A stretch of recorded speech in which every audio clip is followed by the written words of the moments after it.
That's a great question. How to tell Americans and Canadians apart? My friends, I have to be honest with you. I'll always... Okay, this will be controversial, but I have to be honest with you. I always thought America was like the premium country and Canada was the budget option. I'm joking. Yes, I'm joking. My friends, before I go into this, let me ask you for one thing. If you can leave a like, thank you so much. If you subscribe, well, you make my day. Let's go. Hello, I need to admit... Actually, not let's go. Link for the original video below, and nowadays you can also wipe a video. Helps a lot, please do it.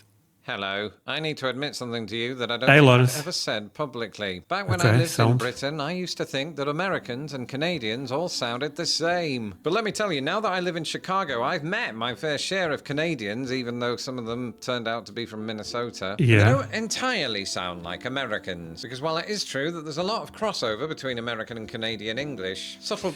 Okay, the thing about the accents, right? This may sound crazy to you. I cannot tell the difference. I'm being honest. I mean, I have a Russian English accent. What the hell do I know? I think I sound like Americans, you know, but I don't.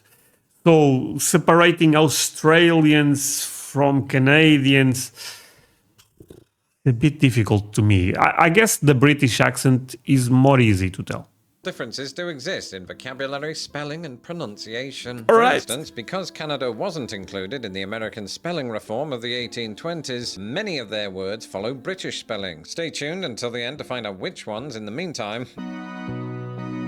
So a few years ago, my wife and I were watching the Netflix series Anne with an E, which is set in Canada, and all the way Okay. through it, the main character keeps saying the word sorry, but she pronounced it in a way that I've never heard, and I've been alive for a few years. How did she say it? I am so extremely sorry. Sorry. See, that sounded right to me. Sorry, my friends. Let's go again. These accents, look, I'm not the best person to react to this type of videos because, I mean, I don't know. Everything sounds similar, but... For a few years. How did she say it? I am so extremely sorry. Sorry. Okay, that's weird. No, now I get it. Sorry. Sorry? What? Sorry. And at first, I thought it was this actress being weird. And then I heard it from a Canadian YouTuber, and then another Canadian YouTuber, and another one. Until I put two and two together and realized, no, this is just how a lot of Canadians say the word sorry. Now, I mentioned earlier that Canada did take on many British spellings. Stay tuned for that. But what about pronunciations? Okay. You may remember a few years ago when I told you Americans pronounce the word lieutenant as lieutenant, whereas British people say lieutenant. Well, after looking it up, See, that's a big difference. I discovered today that the Canadian military favours the British way. And also a few years ago, I professed my love for Americans that pronounce the word bag as baig. And honestly, it was a big mistake. I should never have done this because I've since received 7 marriage proposals. But while in American terms, that is a niche way of saying the word bag, in Canada, this... Oh, wait. There is only one way to say bag. Wait, am I saying this wrong? Bag? Bag? Wait, my friends, I'm learning English. I didn't expect this today. And honestly, it was a big mistake. I should never have done this because I've since received 7 marriage proposals. But while in America, Sorry, I go back actually. No, I'm very curious about this. lieutenant, whereas British people say lieutenant. Well, after looking it That's up, I fine. discovered today that the Canadian military favours the British way. And also a few years ago, I professed my love for Americans that pronounce the word bag as baig. And honestly, it was a big mistake. I should never have done this because I've since received 7 Bag. Do you guys know anyone that says bag? That's almost a bagel. What? marriage proposals. But while in American terms, that is a niche way of saying the word bag. Okay. In Canada, this apparently is a more widespread way of saying it, making Canadians 17% sexier. But it's not just the way Canadians What? speak, it's sometimes the words they use. Okay, I just want to say a couple of things. At the beginning, I was joking. I hope you guys understand that. Do I think America is a better country than Canada? I mean,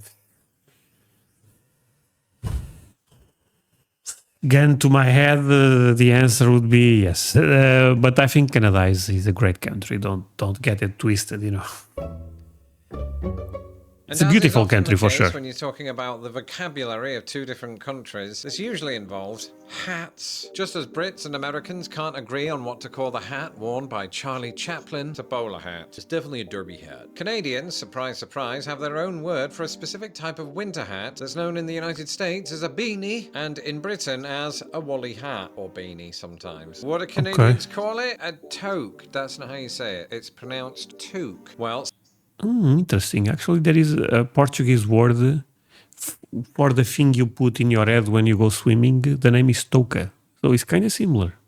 Well, since Chicago has Canada light weather, I often find myself wearing a toque, so solidarity with my neighbours to the north. And apparently, Canadians have renamed the entire wardrobe because they add to what is already a heated debate in North America. Famously, Americans are split on whether to call these sneakers, tennis shoes, or what's the other one? Gym shoes. Well, some no. Tennis. That's tennis, my friends, right? Sneakers. Isn't sneakers the thing you eat, the chocolate? these as runners. And why not have a party in which we invite my country too? I used to call these trainers. So most of us can't even agree on what to call our footwear, never mind which shoes to wear. Don't mind me. I was just reading through some of my notes in my exercise book. An exercise book is the name that we give in British schools to a notepad. This kind of notepad, to be specific. And, you know, while Americans don't typically refer to this as an exercise book, they do either call it a notebook, a notepad, or a writing pad. Well, my Canadian friends north of here have, I think, the best name for this. And that word, and I think I'm going to start using this from this day forward, is scribbler. It just has such feeling behind it, and I think we need more of that in the world. A few weeks ago, I did a video about how British and American toilets are very... Can I be honest with you, my friends? This title misleading. This title, I love Lawrence. This title is misleading. I cannot tell the difference between Canadians and Americans after this. So complicated.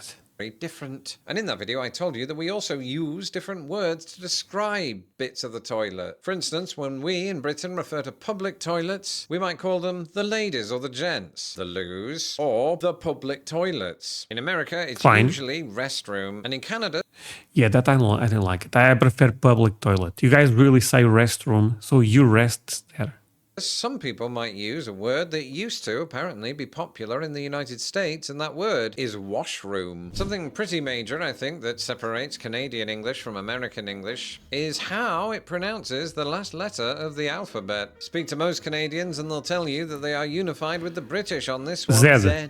Perhaps my favorite Canadianism is... I ended up learning that way in school, so... a word for something that none of us can agree on. That thing that British people call a multi-story car park and that Americans call a parking garage. Canadians, primarily in the west of the country, call this a parkade, a portmanteau of parking and arcade. Another thing that all three countries have a different word for is the big building where you keep fire engines. Growing up in Britain, this was always known to me as a fire station. But moving to Chicago, I realized, oh, you can be fancy and call it a firehouse. Very cozy. Well, Canadians apparently add a communal element to this by calling it a fire hall. I call that a building. You guys know that word building? Building for firemen is what I say. Picturing Canadian firefighters sitting around in luxury listening to Brahms. Speaking of fire, come on England! Oh, is Steve there? During past World Cups, football chats with Steve would frequently put me in debt. So I decided to do something about it. I joined Mint Mobile. Mint Mobile offers premium wireless plans starting at just $15 a month. And the best part for me is I didn't have to deal with salespeople. I also like that Mint doesn't make you pay for data that you're never going to use. You can choose exactly what fits your needs. 5 gigabytes, 15 gigabytes, 20 gigabytes, or... Okay, my friends, you guys all know the deal. Show him all the support. We love Lawrence here. But let's skip this part. Mint Mobile for details. And now, as promised, we've reached that time in the video that you've all been waiting for. When I, Lawrence Brown, am going to be given a list of words, and I've got to guess whether they are spelled the British way or the American way. Okay, I'm going to play this also. Canada. Defense. So that's a word.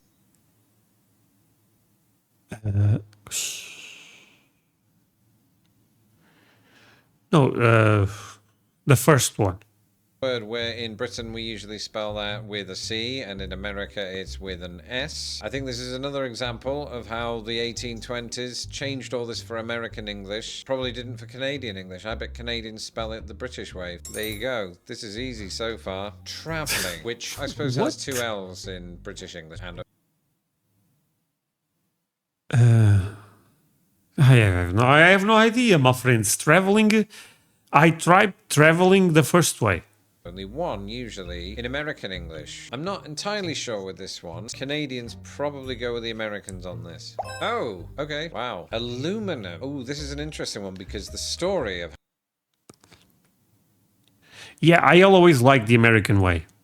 It's a good day to be an American, my friends. I'm not, I know. But how aluminum came about is something that I've talked about before. I suspect Canadians tend to go for aluminum. Hey! Colour. So the version without a U, I think, goes back to American spelling reform. So once first again, one I is think much Canadians better. probably, for the most part, retain the British spelling here. Keep the U in. That's correct. Centre. This is a similar one. I think Canadians, always disappointing me. words ending in the RE suffix were by and large changed to an ER spelling here in the US. But It's the Canadians first are one. unlikely to have made that change, especially since they are also influenced quite heavily by French.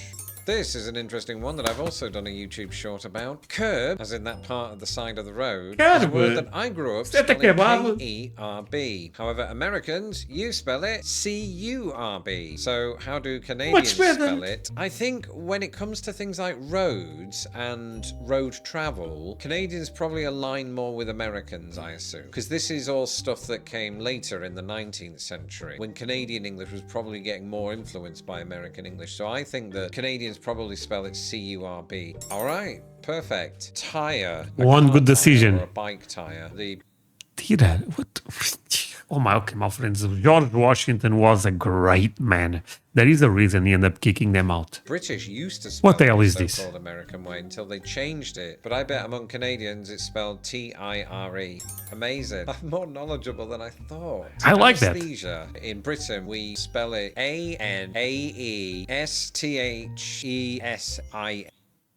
You know what? Weird enough, I like the UK version here. A. And in America, they don't usually spell Anesthesia. it that way. Canada and America have completely And different anesthesia. healthcare systems. Does that extend to the way they spell things within the healthcare field? And I'm not entirely sure. I'm going to say it's one of those where Canada goes with the British way. Really? Oh, wow. Well, Canadians, I can tell you that probably numbs the pain from having to spell it the British way. Yeah, okay, my Thanks to friends. today's guest, Well, okay. Thank you so much for watching this with me, my friends.